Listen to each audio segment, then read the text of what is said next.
Hello everyone, welcome back. This is alrav from Quebec, Canada, the author and creator of Algatraz the Protector slash Algatraz le Protector. And for today's video, I'll be talking to you about how to create your own shared universe for both readers who are curious as to what it takes to create one, as well as for creators who are envisioning to make one. There is the short version and there is the long version, so here is the short version. Don't. Just don't. At least not right away. Now, I'll go to the long version. Let me explain why. Now, the idea of shared universe or even spin-offs for established characters or IPs is nothing new or revolutionary by itself. Every form of the sequential art medium has their own variant of it. So comics have it, manga have it, and yes, even franco-belgian albums have it, such as the case with Wonder Waffen. This particular series is an alternate history dystopia of sort in which the Nazis won World War II through the use of Wonder Waffens, which are basically miracle weapons in English. So the main series focuses on the conflict on Earth and the prolonged Second World War, but there is a spin-off of it, Space Reach, which focuses on the race toward space-age exploration, which is much like the real-life Cold War between the United States and Russia, except that now it is in the alternate history. It is between the Americans and the Nazis. So there is a synergy between. It is a lot less common to find in franco-belgian albums too. There is another one called Zeppelin's War, which is also a part of this particular universe. Now, shared universes such as these used to be a specialty of comics, especially American ones. However, in the last decade or so, with the popularity of cinematic universes, things have definitely changed in favor of movies. However, there are some benefits from it, as there are some lessons that can be learned for the various creators involved. So the biggest success story in this particular area has to be the Marvel Cinematic Universe, also known as the MCU.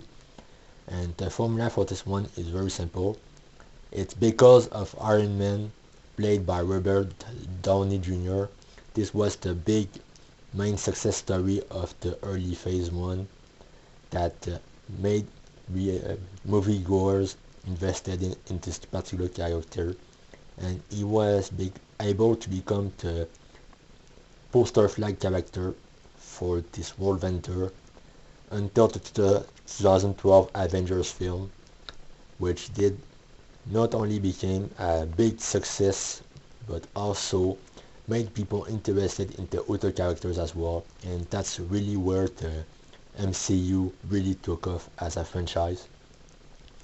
And followed by that, their biggest competitor was the DC Cinematic Universe, which in this case they had the advantage of having all of their properties under one single umbrella, so they could do all the big characters in there, while the MCU was restricted to the Avengers franchise mostly.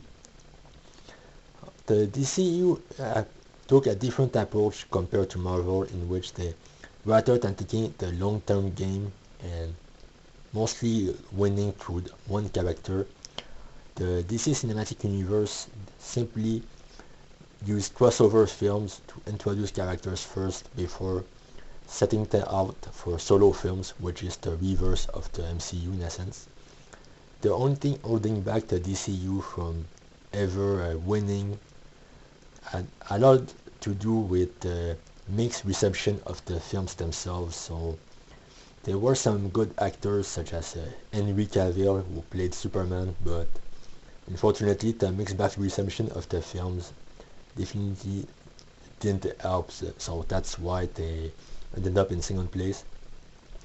After that, there were Fox, who leveraged the X-Men franchise with a surprisingly good foundation, with the X-Men films as the team book movies and Wolverine as the single character spin-off. the only thing that sort of held off that particular studio from ever being competitive had a lot to do with mixed bag reception, but in much worse shape. There were some good films in there, but there were some absolute stinkers, especially when some of the Marvel properties that fell off the X-Men franchise, such as Daredevil and the Fantastic Four, so that's why they never really managed to stand much of a chance. And then there's Sony, which is the most embarrassing one of the bunch so far. Venom as a spin-off franchise to Spider-Man kind of made sense because the character was introduced in Spider-Man 3. Moviegoers audience were familiar with him. However, all these other characters after that, such as Morbius, Madame Web, Kraven the Hunter, the problem with the Sony's approach to cinematic universe is that making spin-offs without a basic foundation, it's a lot like building a house on sand, and they never stood a chance because of that. And then there's Universal, who never leveraged any sort of comic book properties. They did attempted a short-lived attempt to create their own cinematic universe of sort with monsters at their disposal, but that never took place, so that's why they went back to strict crossovers, such as King Kong and Godzilla, which, to be fair, is a much safer bet than making a whole cinematic universe. And at the very end of the list are the two most interesting examples of success stories that actually work well within the movie format, such as John Wick and Sonic the Hedgehog movie series, and both of which actually have a good foundation for the solo independent creator, and that's why I'm putting them as last, because they are last but not least. John Wick had a formula that's superb for it.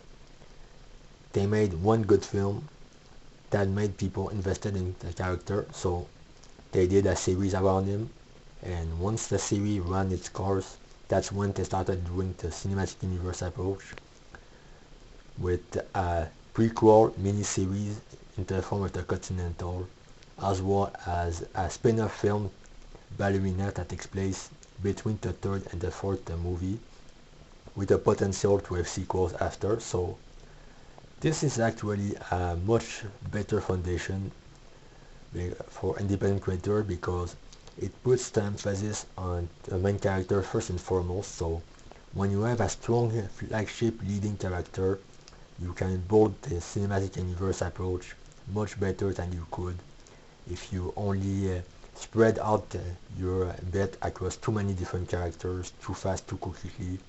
So in a sense, John Wick has a lot in common with the MCU approach, where they at least add Iron Man to justify the approach, and in the end, the setup paid off. And in the case of John Wick, it was in a smaller scale, but it worked. And the same thing with the Sonic the Hedgehog film series. Again, they started off with Sonic on Earth, and then with the sequel, they introduced Tails and Knuckles, and they gradually add more characters throughout the series. And Knuckles did get his own spin-off treatment in the form of a mini-series on Paramount Plus. However, this again is brilliant because it is a nod to Sonic 3 and Knuckles, so that particular game was the lock-on technology cartridge that you would actually buy Sonic and Knuckles, and then you will put Sonic 3 on top of it to restore the full game. So calling it the Sonic 3 and Knuckles trilogy is actually a brilliant pun from a marketing standpoint. So again, if you are an independent creator, I believe that these approach are the best one to take. The MCU one is also good, so you need a good leading character first to justify this sort of approach. With that being said, thanks for watching. As always, let me know what you think in the commentary section below. The first issue of Alcatraz the Protector / Alcatraz le Protector is available on my Substack. The links are available in the description below or on my channel's page. It is available for free in both English and French, alongside its blog comics companion that is being updated on a daily basis with the brand new story content. And a second issue is coming out next year, so stay tuned for that.